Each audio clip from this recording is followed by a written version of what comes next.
Ben McKee, West Rucker, Vols 24/7 here inside of Lindsey Nelson Stadium following Tennessee's 9-3 win over South Carolina in the series opener of the final weekend of the regular season. Hard to believe and pretty simple, pretty cut and dry as it typically is with this baseball team. I feel like I've said that a bunch this season, so sorry if I'm repeating myself too much, but Christian Moore, being Christian Moore, and maybe time to start talking about Christian Moore as SEC Player of the Year.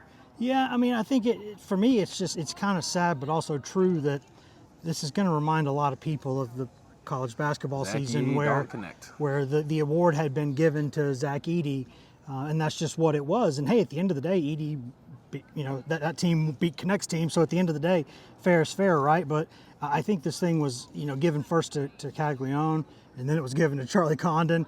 And all the while, Christian Moore's just putting up better numbers than both of them in SEC play. Now, Condon's numbers are absurd, and he's been good against SEC teams too. We're talking 1-1 in the draft. Like, ain't nothing wrong with him.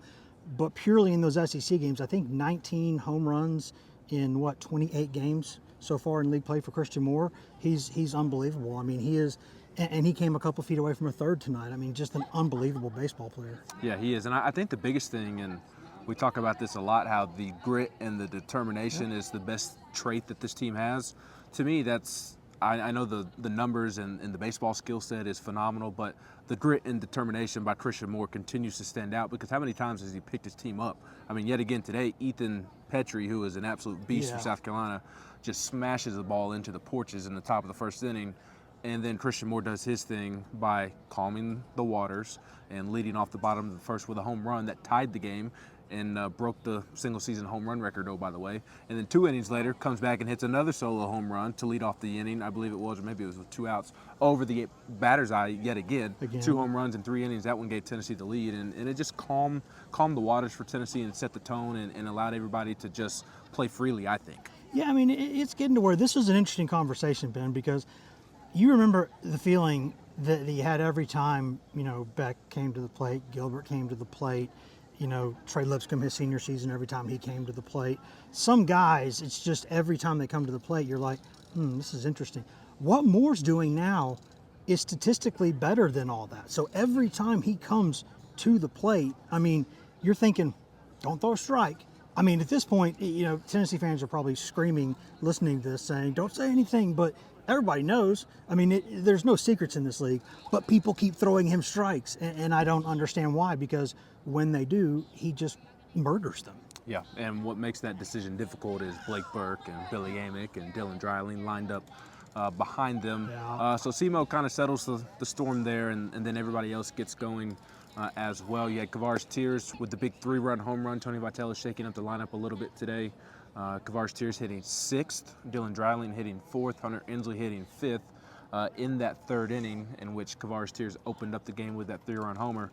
It was Dreiling and Inslee working back-to-back walks, I believe with 2 outs, to set up Tears for that 3-run home run. Dreiling comes back later, hits a 2-run home run as well. I think Hunter Inslee had 3 walks on the night.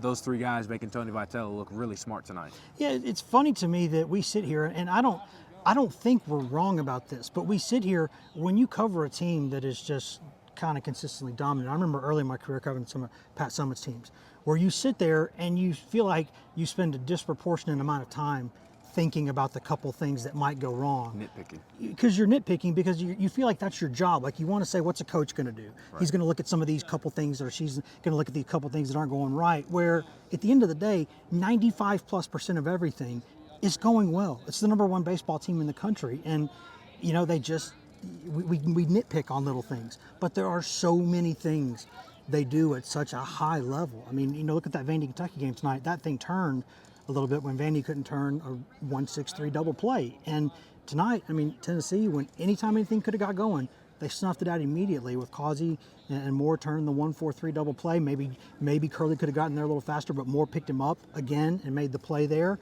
And just every time, the defense from the pitcher spot tonight, a play by Connell and a couple from Causey were unreal. They're winning baseball players. Yeah, they are. And the offense did its job tonight, obviously scoring 9 runs. We talk about Simo and Tears and Dreiling and others. Also got a really good performance on the mound. Wasn't a perfect performance on the mound. Cristamos struggled in the 1st inning, but bounced back with an easy 1-2-3 inning. handed the ball off to A.J. Causey. A.J. Causey looked like A.J. Causey throughout his outing, and then Kirby comes in and does give up an RBI single, but after that, Kirby was Kirby. Yeah, I mean, and I think, I don't know if it could get lost in the shuffle a little bit tonight, but that's a decent South Carolina offense, and nobody on either side got anything on the black all night long. I mean, that umpire, he was consistent as the day is long, but he was not giving anybody anything on any corners ever. And so the amount of runs, I mean, early in the game I said, if this guy doesn't expand his zone, there's going to be 25 runs in this baseball game because these are metal bats. But these guys, I mean, Causey, they find a way. They adjust. They come back to, all right, you need me to throw it a little better? I'll throw it a little better. And they made the plays. And it was not easy to do with that zone tonight. It really wasn't. No, it was not at all. But Tennessee manages to get the job done and set the tone rather easily tonight in the series opener. They'll be back in action same time tomorrow night, 6:30 p.m. Eastern on SEC Network Plus once again. Drew Beam on the mound going for a 9th consecutive series win, and Tennessee trying to stay right there with Kentucky in the race for the SEC Championship. And of course, we've got plenty of coverage of tonight's win up at the site of GoVols247.com, and you can expect plenty more coverage throughout the weekend. He's Wes Rucker. I'm Ben McKee.